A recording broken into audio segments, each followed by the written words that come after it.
आप सभी शिक्षक साथियों को मेरा नमस्कार। साथियों, शिक्षकों के स्थानांतरण और समायोजन के संबंध में जो है 23 तारीख को भी आदेश जारी हुआ था और अब जो है कल समय सारणी इसकी जारी कर दी गई है।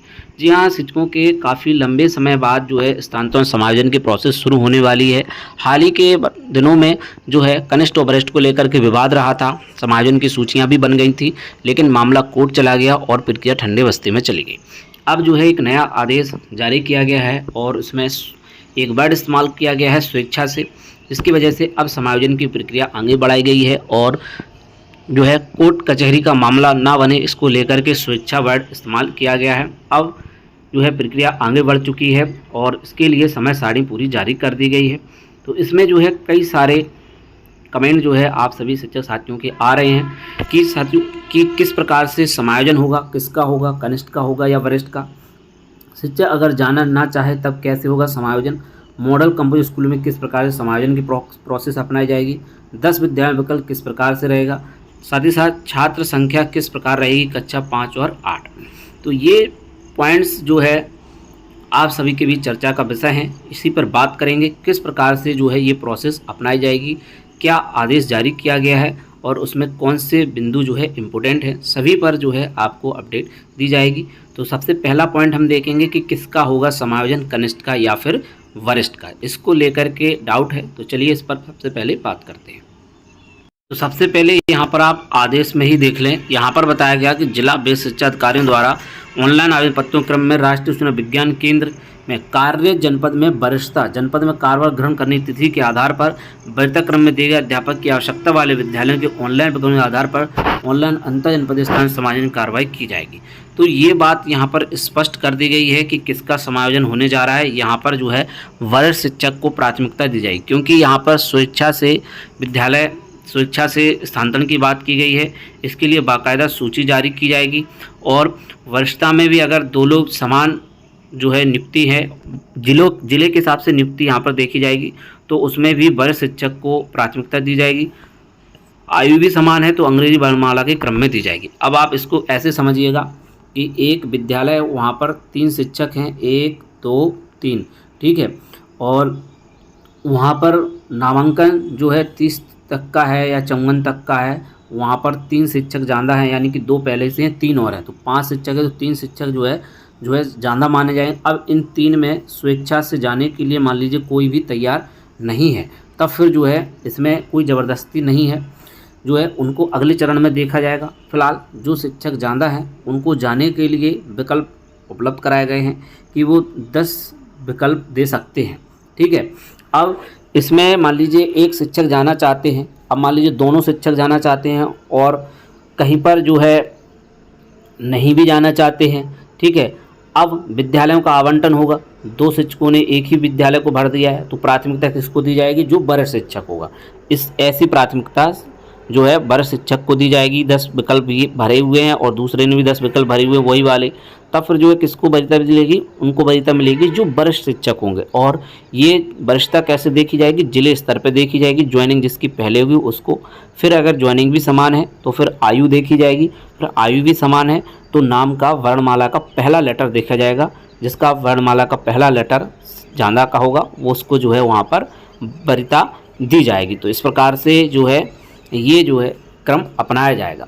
तो ये प्रोसेस हो गई कि जो है किस प्रकार से जो है देखा जाएगा कौन शिक्षक को जाना चाहिए किसको। यहाँ पर कोई ज़बरदस्ती नहीं है, यानी किसी विद्यालय में अगर शिक्षक ज़्यादा भी हैं तब फिर जो है अगर कोई आवेदन नहीं करना चाहता है तो मत करें, लेकिन कर देना चाहिए, क्योंकि आगे चलकर अगर सरप्लस समायोजन की प्रोसेस होती है तब जो है प्रॉब्लम आ सकती है।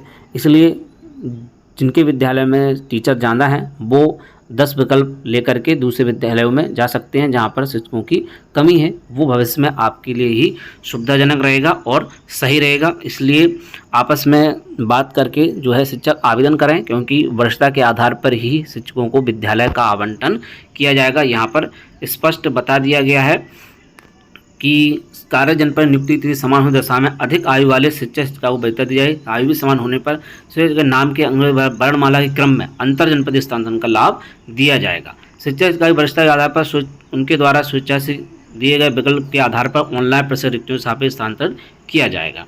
तो ये समय सारणी पूरी जारी की गई है और जो है 10 विद्यालयों का विकल्प दिया जाएगा, 1 से लेकर के 10, 1 2 3 4 5 6 7 8 9 10। ठीक है।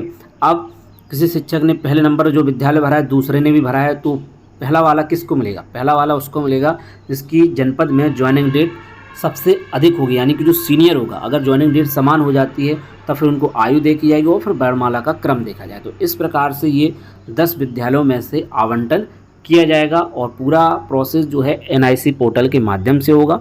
तो ये 10 विद्यालयों का विकल्प किस प्रकार से होगा, कैसे जो है आवंटन होगा, ये प्रोसेस आपको अच्छे से समझ में आ चुकी होगी कि ये प्रोसेस कैसे संपन्न की जाएगी। यानी कि वरिष्ठता के आधार पर ही विद्यालयों का आवंटन किया जाएगा, वो भी वरिष्ठता जिले के आधार पर ही जो है मानी जाएगी।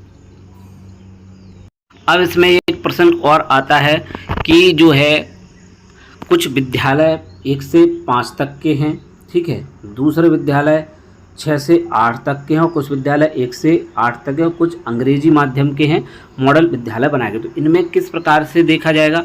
तो देखिए 1 से 5 तक जो कंपूजर विद्यालय हैं उनमें 1 से 5 तक में अलग देखा जाएगा और दूसरा 6 से 8 तक में अलग देखा जाएगा। बिल्कुल, चाहे आपका विद्यालय कंपोजिट हो गया हो, लेकिन वहाँ पर जो अपॉइंटमेंट है वो 1 से 5 तक का छात्रांकन अलग देखा जाएगा और 6 से 8 तक का समायोजन 6 से 8 तक का अलग देखा जाएगा। क्योंकि वो कंपोजिट विद्यालय बनाए जरूर गए हैं, लेकिन समायोजन हो या कोई भी चीज़ हो उसमें 1 से 5 और 6 से 8 तक का जो है अलग प्रोसीजर देखा जाएगा। उसी प्रकार से जो है समायोजन की प्रोसेस यहाँ पर होगी, चाहे वो कंपोजिट विद्यालय हो या फिर 1 से 5 तक के विद्यालय अलग हो या 6 से 8 तक की। तो 6 से 8 तक का तो अलग ही है। मेनली कंपोजिट विद्यालयों के लेकर के डाउट रहेगा कि 1 से 5 तक का देखा जाएगा कि 1 से 8 तक का। तो देखिए वहाँ पर पहले 1 से 5 तक का देखा जाएगा और 6 से 8 तक का अलग से देखा जाएगा। इस प्रकार से जो है प्रोसेस होगी। और हाल ही के वर्षों में जिस प्रकार से जो है आदेश पूर्व में भी जारी हुए हैं और फिर उसके बाद जो है जिला स्तर से जो है आदेश भी जारी हुए थे, तो उनमें जो है यही बात निकल कर के आई थी कि 6 से 8 तक का अलग देखा जाएगा और 1 से 5 तक का अलग देखा जाएगा। खैर, जनपदों से आदेश जारी होना शुरू हो जाएंगे तो और भी ये डाउट समाप्त हो जाएंगे। लेकिन पूर्व के जनपदों के में जो आदेश जारी हुए थे, समायोजन की प्रोसेस जब हो रही थी, तो विभिन्न जनपदों से इसी प्रकार का आदेश जारी किया गया था, क्योंकि कुछ चीज़ें जो है आदेश में स्पष्ट नहीं रहती हैं। लेकिन पिछले वर्ष में जो समायोजन की प्रोसेस हो रही थी तो कई जनपदों में इसी प्रकार से आदेश जारी हुआ था कि 1 से 5 तक का इकाई अलग मानी जाएगी और 6 से 8 तक की अलग मानी जाएगी। भले ही वो कंपोजिट विद्यालय हों, लेकिन जब समायोजन की बारी आएगी तो जो आपका कैडर रहेगा वो 1 से 5 तक का ही रहेगा और आपकी अपॉइंटमेंट भी 1 से 5 तक ही रहेगी। कंपोजिट विद्यालय सिर्फ एक काम चलाऊ व्यवस्था है, जिससे कि अलग से हेड टीचर की अपॉइंटमेंट नहीं करनी पड़े और उन्हीं में से जो है किसी सीनियर को जो है विद्यालय का प्रभार दे दिया जाए और जो है पढ़ाने के लिए जो है, क्योंकि आपको वेतन जो है प्राइमरी का ही दिया जाएगा, आपको जूनियर का नहीं दिया जाता है। तो एक इकाई के रूप में विद्यालय को संगठित माना गया है। लेकिन बाकी प्रोसेस, चाहे वो समायोजन की प्रोसेस हो या सरप्लस वाली प्रोसेस हो, उसमें जो है आपको एक अलग अलग इकाई के रूप में माना जाएगा, 1 से 5 और 6 से 8। तो उसी हिसाब से नामांकन के आधार पर ही आपको जो है सीट दिखाई जाएंगी कि जो है कितनी ज़्यादा किसमें है। तो इस प्रकार से ही होना चाहिए। खैर, अभी अब सीटें आएंगी तब और स्पष्ट यहाँ पर हो जाएगा। तो जो पूर्व के वर्षों के अनुभव के आधार पर यही है कि इसमें इस प्रकार से देखा जाएगा। अब अगला आता है कि यूडाइस का डाटा कब का देखा जाए। तो देखिएगा, यूडाइस का डाटा जो है अभी कोई स्पष्ट आदेश इसको लेकर के नहीं है, लेकिन इंटरनली आदेश इसके जारी किए गए होंगे। तो उम्मीद है कि जो प्रवेश की जो डेट है उस डेट तक जो है देखना चाहिए। यानी कि अभी से ये प्रोसेस शुरू हो रही है तो जो है जून तक, यानी कि कल तक भी देखा जा सकता है या फिर 1 महीना पहले भी देखा जा सकता है, 31 अप्रैल तक का भी देखा जा सकता है, 1 अप्रैल के बाद का भी देखा जा सकता है। खैर, उसके आदेश जारी किए जाएंगे कि यूडाइस का डाटा किस डेट तक देखा जाए, क्योंकि अभी काफ़ी बच्चों की जो है फीडिंग ही यूडाइस पर नहीं हुई है।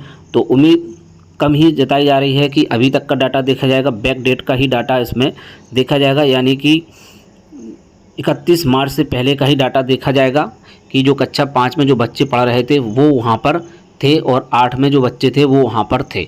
तो उतनी डेट तक ही देखा जाएगा। यानी कि जो है 1 अप्रैल से नया सत्र शुरू होता है तो 31 मार्च तक का डाटा या फिर लेना चाहिए, क्योंकि अगर 31 मार्च के बाद का डाटा लिया जाएगा तो उसमें जो है शिक्षकों को नुकसान ही होगा और अधिक टीचर जो है सरप्लस घोषित कर दिए जाएंगे, यानी कि वहाँ पर जाने वाले शिक्षकों के नाम ज़्यादा आ जाएंगे, क्योंकि कक्षा 5 और 8 के बच्चे पास आउट हो जाएंगे। तो जो है 1 अप्रैल से पहले का डाटा यहाँ पर लिया जाना चाहिए, और अगर नहीं लिया जाता है तो फिर बाद का लिया जाए तो फिर यूडाइस पर फीडिंग नहीं रहेगी, तो ये समस्या यहाँ पर आ सकती है। फिलहाल देखना होगा कि क्या आदेश आता है, क्योंकि अभी जो है किस डेट को कट ऑफ निर्धारण किया जा रहा है यूडाइस का, वो स्पष्ट यहाँ पर नहीं किया गया, लेकिन उम्मीद है कि जो है 31 मार्च तक से पहले का ही डाटा यहाँ पर लिया जाएगा। तो ये सारे पॉइंट्स थे जिसको लेकर के आप सभी के बीच जो है वीडियो बनाया गया और आपको बताया गया है कि किस प्रकार से प्रोसेस होने वाली है, 10 विद्यालयों का विकल्प कैसे दिया जाएगा। साथ ही साथ शिक्षक अगर जाना नहीं चाहें तब क्या हो सकता है, क्योंकि शिक्षक अगर जाना नहीं चाहें इसको लेकर कोई गाइडलाइन तो नहीं है, लेकिन यहाँ पर स्वेच्छा से है, तो ऐसे शिक्षकों को छेड़ा तो नहीं जाएगा, लेकिन शिक्षक अपने हिसाब से ही विकल्प भर दें तो ज़्यादा ही बेटर रहेगा। और छात्र संख्या किस प्रकार से रहेगी आप सभी को इस बारे में बता दिया गया है।